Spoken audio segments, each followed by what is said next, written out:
للصالحين عظيم القدر في قلبي، لهم مزيد من الإجلال والحب،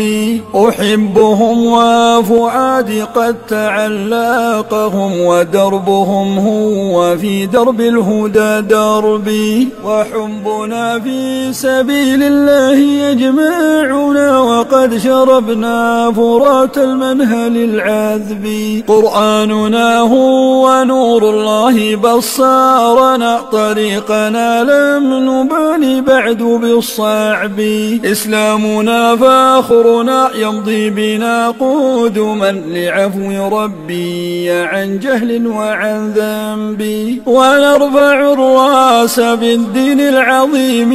ولا نكون ممن أذل النفس للغرب، فعزنا هو بالدين العظيم، ومن قد حاد عنه سيقضي العمر في الكرب.